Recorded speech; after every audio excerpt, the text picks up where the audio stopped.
Bueno, bienvenido de nuevo. Vamos a seguir con un nuevo video. Este video continúa siendo mecánica de fluidos, referente al tema de viscosidades.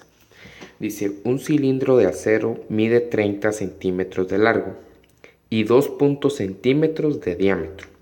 Cae debido a su propio peso a la velocidad uniforme de 15 centímetros por segundo. Por el interior de un tubo de diámetro ligeramente mayor entre el cilindro y el tubo hay una película de aceite de espesor constante. Determina la holgura entre el tubo y el cilindro. La viscosidad del aceite es de 2.8 kilogramos sobre segundo metros cuadrados y el peso específico del acero 7.850 kilogramos metro cúbico. Bueno, primero dibujamos un poco el diagrama de cómo podemos visualizar esta figura. Y dice, un cilindro de acero mide 30 centímetros de largo. Por el interior, bueno, lo que sucede es lo siguiente. Tenemos a un tubo aquí. Ya lo estamos viendo ahí. Luego, vamos a dibujarlo por acá. Vamos a suponer que este tubo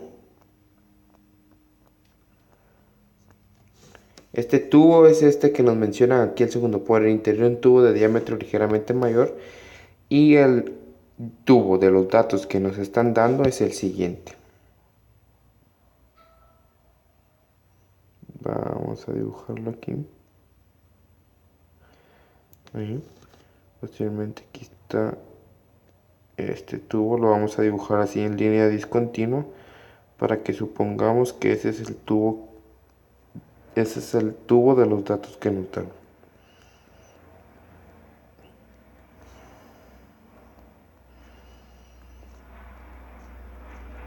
Bueno, entonces si nos damos cuenta es más o menos una especie de como tipo de, no de pistón porque no los están moviendo, sino cuando nosotros dejamos caer en un tubo de papel de baño, algo también de forma de tubo, y es lo que se está sucediendo. Dice, el cilindro de acero, o sea, vamos a decir que el cilindro de acero es el rojo. Por todo lo que sea del cilindro rojo lo voy a apuntar de color rojo para poder identificarlo. Dice, mide 30 centímetros de largo, lo cual vamos a decir que tiene un largo de 30 centímetros. Y dice, un largo de 30 centímetros y 2.5 de diámetro. Tenemos un radio, o sea, si tenemos un diámetro de 2.5, el radio 1, nuestro radio va a ser de 2.5 medios centímetros. Recuérdense que el radio es un medio del diámetro. Es por ello que estamos utilizando que el radio del primero, o sea, va a ser desde este punto, desde aquí hasta aquí, va a ser R1. Ahora, cae debido a su propio peso a la velocidad uniforme, o sea, va cayendo a una velocidad de 15 centímetros por segundo. Y también nos están diciendo que la única fuerza por la que está cayendo es su peso. Vamos a dibujar de otro color el peso aquí. El peso es el que está cayendo. O sea, si nos damos cuenta, el tubo se está yendo a una velocidad hacia abajo y el peso es lo único que va en el sentido de la velocidad. Vamos a ver qué otro dato podemos apuntar. Dice, y el tubo, o mayormente el cilindro, hay una película de aceite entre el espesor constante. ¿Qué es esa película de aceite? Si nos damos cuenta, esa película de aceite que nos menciona el problema es como si entre el medio del tubo hubiese un lubricante, o el aceite en este caso, que fuese para que facilite el deslice entre los dos tubos. Entonces, nos está diciendo que la viscosidad del aceite es 2.8. Recuérdense que estas dimensionales que vemos aquí son dimensionales de viscosidades dinámicas. Tenemos una viscosidad dinámica de 2.8 kilogramos por segundo partido metro cuadrado. Y también que nos dice, el peso específico del acero, que es del material del tubo rojo, es de ¿cuánto? Es de 7.850 kilogramos metro cúbico, lo cual nos está diciendo que el peso específico del acero, lo vamos a poner, es de 7.850 kilogramos partido metro cúbico. ¿Y cuál es nuestra pregunta? Determina la holgura entre el tubo y el aceite. ¿Qué quiere decir eso? Lo que quiere que determinemos es qué espacio hay, o sea, holgura es el espacio que hay entre estos dos, lo cual llamaremos el diferencial de Y, que significa el espacio o el espesor de la capa de aceite, que es este caso, este pedacito que está aquí en celeste. Entonces, primero lo que debemos de tener en cuenta es lo siguiente. Recuérdense que de este punto a este punto es R2. Y si nosotros queremos obtener cuánto es este pedacito, ¿cuánto sería? Podemos decir que nuestro diferencial de Y o holgura, o lo que queremos decir como el espacio que hay entre los dos tubos, sería que si al radio 2 le quitamos el radio 1, nos quedaría esto. Es por ello que si al radio 2 le quitamos el radio 1, podemos determinar cuál es la holgura. Si nos damos cuenta, una de las incógnitas que no tenemos es este radio 2, que es de las cosas que nos preguntan. A sabiendas del radio 2, podemos determinar cuál es la holgura entre el tubo y el cilindro. Entonces, nuestra incógnita sería la siguiente. Nuestra incógnita sería R sub 2, para así poder determinar la holgura o el espacio que hay dentro de ambos tubos, lo cual denominaremos diferencial de Y. Entonces, recuérdense que nuestra fórmula de viscosidad está de la siguiente manera, que nuestro esfuerzo cortante iba a ser igual a una fuerza generada sobre una presión, lo cual iba a ser igual a al coeficiente de viscosidad dinámica por la velocidad por este diferencial de Y, donde este diferencial de Y es como que la separación o la holgura, como dice el problema, que hay entre un cilindro y el tubo. Entonces, de aquí vamos a despejar, de esta fórmula, vamos a despejar al diferencial de Y. Despejando a diferencial de Y, vamos a obtener como resultado μ por B, o sea la velocidad, por el área partido la fuerza. Entonces, ahora que ya sabemos qué es lo que necesitamos, pero también recuérdense que habíamos definido que nuestro diferencial de Y iba a ser el radio 2 menos el radio 1. Si se dan cuenta, no va a ser la verdad realmente necesario, porque el problema solo nos dice cuánto va a ser la holgura. O sea, nos están preguntando el diferencial de Y, que es lo que habíamos visto en esta parte. ¿Qué es lo que nos estaba preguntando en esta parte? Nuestro diferencial de Y. Por lo tanto, lo que vamos a hacer es ver qué datos tenemos. Ya inicialmente vimos que nos dan el coeficiente de viscosidad, nos dan la velocidad, pero no tenemos ni área ni fuerza. Ahora bien, algo que debemos de saber para seguir realizando estos problemas referentes a viscosidades es lo siguiente. Que cuando el cilindro está aquí, vamos a volver a redibujar nuestro diagrama que habíamos realizado. Y vamos a suponer que ella va un poquito más abajo esto, el chiquito que va aquí. Entonces, este tubo chiquito, ese cilindro que se está deslizando en el grandote, la única área que se está tocando, son las laterales. Y si ustedes se recuerdan si alguna clase llevaron de geometría, sabemos que el área lateral de un cilindro estará definido por 2pi r por L, donde L es el largo del tubo. Entonces vamos a determinar cuál es el área de contacto. El área es igual a 2pi por el radio. ¿Cuánto era el radio? Inicialmente teníamos que nuestro radio era nuestro radio 1, que es el que nos vamos a tomar de referencia porque es el tubo es el cilindro que se está deslizando dentro del tubo, de 2.5 medios centímetros, un radio de 2.5 medios centímetros. Todo esto por la longitud, que teníamos una longitud de,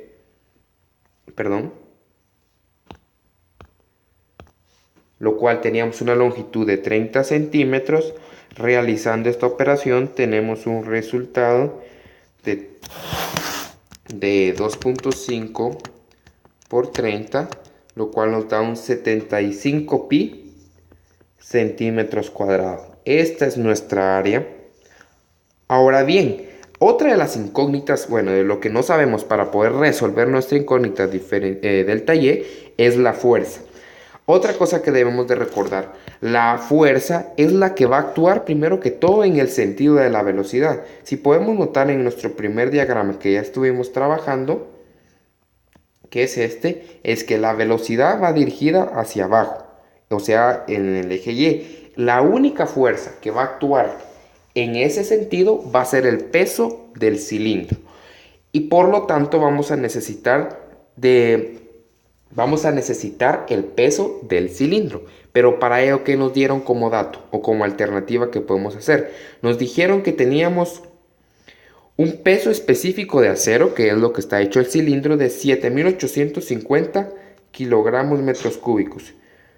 Teníamos un peso específico del acero de 7.850 kilogramos. ¿Qué más teníamos? Perdón. Kilogramos partido metro cúbico. Kilogramos partido metro cúbico. Ese sería el peso específico del acero. Pero recuerden bien algo, que otra de las cosas que necesitamos es determinar cuál es el peso en sí, el peso del cilindro. Y recuerden, tienen que recordarse esa fórmula, que el peso específico también está definido como el peso partido del volumen de la figura. Entonces, ahora bien, si tenemos de aquí, vamos a despejar el peso específico del acero es igual al peso partido del volumen que vamos a despejar. Vamos a despejar que el peso del cilindro de acero es igual al peso específico de acero por el volumen del cilindro. Ahora bien, ¿cuál es el volumen de un cilindro? Nosotros sabemos que el volumen de un cilindro es... El volumen del cilindro iba a estar dado por, primero, el área de la cara del cilindro, que es un círculo, por la altura, que en este caso es el largo. Entonces, si vamos a tener un volumen de pi veces 2.5 medios centímetros al cuadrado por un largo que eran 30 centímetros al cuadrado, perdón, solo así, lo cual íbamos a tener un resultado de 2.5 medios elevado al cuadrado por 30, lo cual nuestro resultado aproximado era de 46.875 pi centímetros cúbicos. Entonces, sustituyendo este volumen en el peso específico del aceite, primero debemos de darnos cuenta es que las dimensionales no son la misma. Aquí lo tenemos en centímetros cúbicos y aquí a su vez también lo tenemos en metros cúbicos. Entonces, necesitamos convertir algo a un mismo, todo en un mismo tipo de dimensionales, en un mismo sistema, perdón, por lo cual vamos a optar por realizar estos 7.850 de peso específico a centímetros cúbicos. Entonces sabemos que el peso específico del aceite era igual a 7.850 kilogramos partido metro cúbico. Sabemos nosotros que un metro tiene 100 centímetros, pero como no estamos cúbico lo vamos a elevar, por lo tanto nuestro resultado era 7.850 partido 100 al cubo. Tenemos como resultado 7.85 por 10 a la menos 3 metros, perdón, metros saco metro,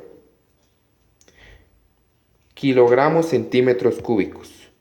7.85, aquí me tuve un pequeño error, perdón. Kilogramos partido centímetros cúbicos. Este sería nuestro peso específico del aceite.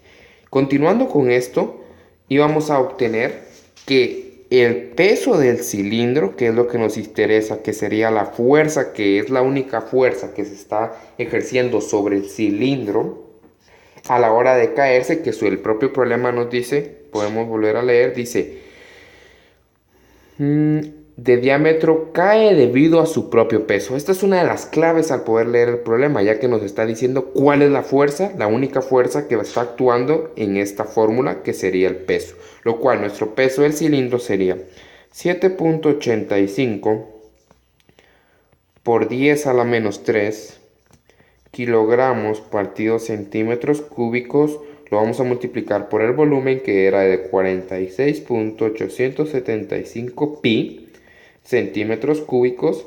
Se nos cancelan los centímetros cúbicos, entonces sí vamos a tener un peso de 7.85 exponente a la menos 3 por 46.875 por pi, y vamos a obtener un peso del cilindro aproximadamente de 1.156 kilogramos fuerza. Estas iban a ser nuestras dimensionales del peso. Vamos a volver a recabar todos los datos y vamos a tener un área de 75 centímetros cuadrados, 75 pi, perdón, centímetros cuadrados. ¿Qué más? Una rapidez, una velocidad que vamos a estar también trabajando. Una velocidad de ¿cuánto? De 15 centímetros sobre segundo. 15 centímetros sobre segundo. Un dato más. ¿Qué otro dato teníamos referente a esto? Y vamos a obtener un coeficiente de velocidad de 2.8 kilogramos por segundo metros cuadrados. Coeficiente de velocidad de 2.8. Coeficiente de viscosidad de 2.8 kilogramos por partido segundos cuadrados. Lo siento, no me recuerdo exactamente. Era 2.8 kilogramos por segundo. Kilogramos por segundo metro cuadrado. Kilogramos por segundo partido metro cuadrado. Este va a ser nuestro coeficiente de viscosidad. Ahora bien, bueno, continuando, ya obtuvimos los datos. Bueno, habíamos obtenido el peso del cilindro en kilogramos fuerza, pero nos dimos cuenta que inicialmente todas nuestras unidades estaban en centímetros. La única unidad o el único sistema que trabaja en centímetros iba a ser el sistema sexagesimal. Entonces, para ello, ¿qué íbamos a hacer? A utilizar la unidad de fuerza en el sistema sexagesimal, que son las dinas, lo cual utilizamos como factor de conversión el siguiente. Sabemos que un kilogramo fuerza son 9.81 newtons y un newton son 100.000 dinas. Entonces obtuvimos un peso de 1.13 por 10 a la 6 dinas. El área quedó en centímetros, la velocidad también. Y el coeficiente, que lo teníamos en kilogramos fuerza por segundo metros cuadrados, lo convertimos a su vez también en dinas partido centímetros cuadrados. Por lo cual obtuvimos como respuesta lo siguiente.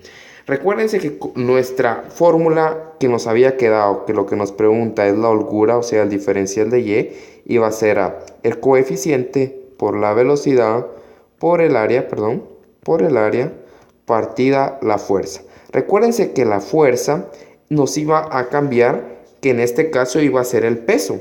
¿Por qué? Porque la única fuerza que actuaba en el sentido de la velocidad iba a ser el peso. Como el propio problema lo decía, la única fuerza que el cilindro caía debido a la única fuerza que era su peso. Por lo cual vamos a sustituir datos y obtenemos un coeficiente de ¿cuánto? De 274.68 dinas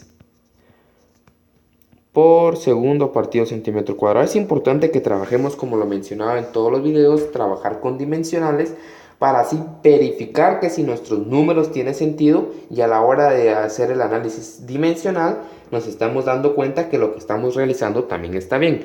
Por una velocidad de por 15 centímetros sobre segundo. También esto por una área de cuál es el área de 75 pi centímetros cuadrados. Todo esto dividido por el peso, que lo obtuvimos de 1.13 por 10 a la 6 dinas. Entonces, ¿qué no se nos va? Dina con dina, centímetro cuadrado con centímetro cuadrado, segundo por segundo. Y si nos damos cuenta, tenemos algo verdaderamente correcto. ¿Por qué? Porque si se dan cuenta, la holgura, o sea el espacio entre dos lugares, que en este caso es entre el tubo y el cilindro, nos está dando en unidad de longitud, que es en la de centímetros. Lo cual vamos a obtener como resultado, si se dan cuenta, la única dimensional son los centímetros, 274.68 por 15 por 75 pi dividido 1.13 exponente a la 6. Vamos a obtener un resultado de 0.85911 centímetros. Si queremos pasar esto a metros, sabemos que un metro tiene 100 centímetros. Aproximadamente vamos a obtener un dato de dividido 100 de 8.5911 por 10 a la menos 3 metros. Este es nuestro resultado, lo cual nos preguntaban al inicio del problema, que era la holgura, o sea, el espacio que hay entre el cilindro y el tubo, lo cual también significa que es el espacio de aceite, o sea, el espesor de aceite que se encontraba en este caso. Vamos a verificar si esa es la respuesta correcta. Recuérdense que ya lo habíamos realizado anteriormente y es por ello que aquí esta respuesta, si ustedes se fijaron, estaba en azul. Obtuvimos también como resultado 8.56. Nuestro resultado fue de 8.59. Esto debido a las aproximaciones que nosotros realizamos a la hora de convertir todas las dimensionales. Entonces, realicemos un análisis rápido otra vez de todo el problema por si algo se nos pudo haber escapado a la hora de estar realizando. Bueno, recuérdense, inicialmente teníamos esto. Mejor lo vamos a apuntar aquí de rojo. Teníamos un cilindro grandote, un tubo grande, ¿verdad? Solo vamos a dibujar un pedazo, el cual internamente tenía un cilindro que se estaba deslizando. Vamos a dibujar en línea discontinua el cilindro. Entonces, la pregunta de todo el problema era el siguiente: ¿cuál es el tamaño o la holgura, como dice el problema, que hay entre ambos? Lo cual también significa el espesor de aceite, que lo llamamos diferencial de Y. Debemos de recordar la siguiente fórmula. Recuérdense que la fórmula era el esfuerzo cortante, iba a ser a la fuerza partido el área, todo esto por el coeficiente de viscosidad dinámica por la velocidad partido la holgura que hay entre ellos, o sea, el espesor de aceite que había. Nuestra pregunta o nuestra incógnita era el espesor. Ya despejando obtuvimos como respuesta mu, el coeficiente de viscosidad por la velocidad por el área partido a la fuerza. A la hora de analizar a ver qué datos teníamos, encontramos que teníamos el coeficiente de viscosidad dinámica, la velocidad, pero no teníamos ni el área ni la fuerza. Recuérdense que la única parte de rozamiento entre estas dos, entre el tubo que está en rojo y el cilindro en verde, iba a ser la parte lateral del cilindro. Y el área lateral de un cilindro se define como 2pi por r por el largo. Esa iba a ser el área de rozamiento entre el tubo y el cilindro. Luego, se recuerdan que esto iba cayendo, como dice el problema. El cilindro de diámetro debido a su propio peso. Dice, un cilindro de acero cae, aquí está. O sea, estamos definiendo que la velocidad va hacia abajo. ¿Y cuál iba a ser la única fuerza? Que es la que dice, todo esto cae debido a su propio peso. Aquí esta misma parte nos está diciendo que la única fuerza que está actuando era el peso. Es por ello que la fuerza que colocamos aquí iba a ser el peso del cilindro. Pero el cilindro también nos dice que está hecho de acero y también nos da como dato el peso específico del acero. Y sabemos que el peso específico está definido por el peso partido el volumen del cilindro. Y también deben de recordar que el volumen de un cilindro está definido por el área de la cara, de una de las caras, pi r cuadrado, por la altura del cilindro, que en este caso iba a ser la propia L. Con esto pudimos encontrar el diferencial de Y, ya que obtuvimos el área y a su vez el volumen, lo cual de aquí despejamos el peso, que el peso lo íbamos a encontrar como el peso específico por el volumen. Otra de las partes importantes es, como lo había comentado anteriormente, era trabajar todo en un mismo sistema. Muchas veces es algo complejo pasar tantas conversiones, pero lo ideal es visualizar qué sistema, qué unidades se encuentran más repetidas, como por ejemplo aquí pudieron notar que todo al inicio nos lo dan en centímetros, entonces fue más fácil pasar dos datos que pasar todos estos tres datos al sistema que nosotros quisiésemos. Entonces debemos de adaptarnos al sistema que más se asemeja, o sea, el sistema que más unidades se repiten para no andar haciendo tantas conversiones a la hora de realizar el problema. Entonces, gracias por visualizar por visualizar el video. En otro video realizaremos más problemas.